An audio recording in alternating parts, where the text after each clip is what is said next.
Serial में आने वाला है एक नया ट्विस्ट। जी हाँ दोस्तों, अब यहाँ पर फाइनली वो पल आ ही चुका है जिस पल का अनुपमा और हम सभी दर्शकों को बेसब्री से इंतजार था। जी हाँ, आज फाइनली 15 साल की तपस्या कामयाब हो चुकी है।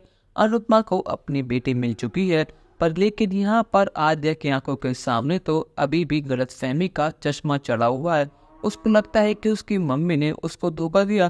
उसकी मम्मी उससे प्यार का दिखावा करती है। असल में उनको प्यार अपने सगे बच्चों से है, ना कि आद्या से। पर लेकिन असल में इसका बिल्कुल उल्टा है। यहाँ पर 15 साल से अनुपमा ने बहुत कुछ सहा है। उसके पास ना अनुज था ना आद्या थी, सिर्फ और सिर्फ जिम्मेदारियों का बोझ था। पर लेकिन अनुपमा ने अपनी जिंदगी में कभी भी हार मानी ही नहीं। पर लेकिन यहाँ पर आद्या ने साफ इनकार कर दिया है कि आप मेरी मां नहीं है। और वो अनुपमा के सामने ही गंगा जल से अनुपमा की अस्थियां बहाने की दिखावा करती है और कहती है कि आपने देखा, मैंने आपकी अस्थियों को बहा दिया, अब आप मेरे लिए मर चुकी है। ये देखकर अनुपमा पूरी तरह टूट चुकी है। पर लेकिन यहाँ पर फाइनली 15 सालों के बाद अब अनुज वापस आ चुका है। यहाँ पर कान्हा जी ने समय का पहिया कुछ इस तरह घुमाया है कि आज फाइनली मान की फैमिली आमने सामने खड़ी है। यहाँ पर अनुपमा अनुज को देखकर बहुत ज्यादा शॉक्ड है। पर लेकिन यहाँ पर अंश ही अनुज को लेकर आया होता है। अनुज तो यहाँ पर व्हील चेयर में बैठा होता है और अनुज थोड़ा बुढ़ा हो चुका है। पर लेकिन यहाँ पर अनुज कहता है कि आद्या, तुम ये क्या कर रही हो।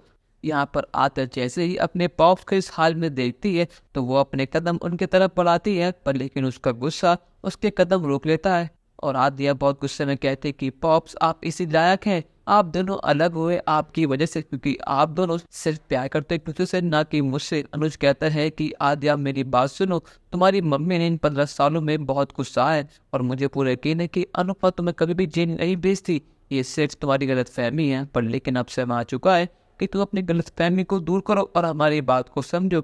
आद्या, अभी भी देर नहीं हुई है। हम एक फैमिली की तरह एक नई शुरुआत कर सकते हैं। जिस तरह तुमने 5 साल मुझे और अनुपमा को अलग रखा था, इसी तरह तुमने 15 साल अपने आप को मुझसे और अनुपमा से अलग रखा। पर लेकिन अब ये इंतजार खत्म हो चुका है। पर लेकिन क्या यहाँ पर आद्या अनुज और अनुपमा की बात समझ पाएगी या फिर नहीं? अपनी राय हमें कमेंट सेक्शन में जरूर बताइएगा और चैनल को अब तक नहीं किया है सब्सक्राइब तो कर लीजिए। धन्यवाद।